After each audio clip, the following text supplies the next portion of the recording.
Üks saatana suur vale seisneb selles, et ta ütleb: Jumal ei ole hea, Jumal ei armasta sind.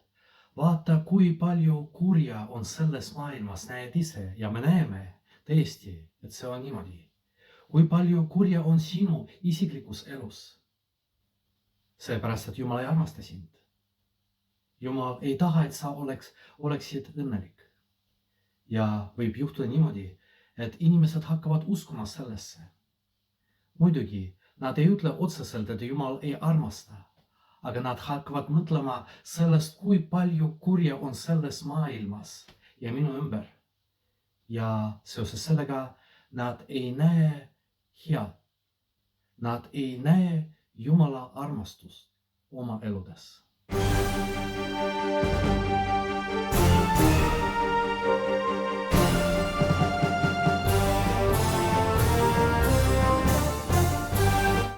Mis toimub meiega, kui me näeme kurja meie eludes?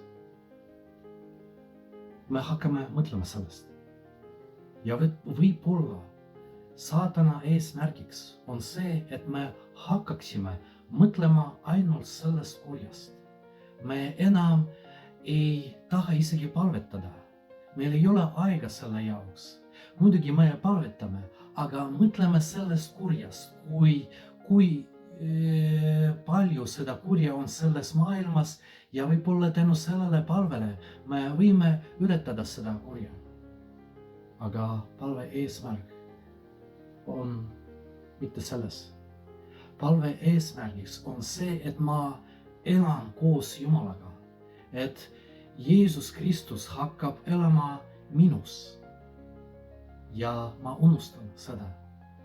Võib-olla praegu, kui me näeme, kui palju kurja on selles maailmas ja selle asemel, et me palvetame, me vaatame uudiseid, räägime nendest uudistest teiste inimestega ja lihtsalt ei näe Jumalat kõigis selles, siis võib-olla me mingis mõttes teeme koos tööd saatanaga. Raske tõde. Aga meie kristlaste eesmärgiks on eelkõige elada koos Jumalaga. Otsida Jumalat kõikides nendes olukordades ja võib-olla vastupidi, kui meil on raske, siis me peame rohkem palvetama, mitte vaadata uudiseid. Ja teine, mida me peame tegema, näitama ka teistele, et see maailm on Jumala maailm. Issanda muutmine, sellest oli jutt pühapäeval. Jeesus Kristus näitab Jumala au hilgust. Ja kui meil eriti raske, kui me ei mõtle Jumala armastusest, vastupidi, võib-olla on vaja otsida Jumala imetegusid meie eludes, mida ta teeb meie jaoks, kuidas ta tahab, et meie pöörduksime ja selle kaudu me suudaksime teha niimoodi, et maailmas on rohkem headust ja hea.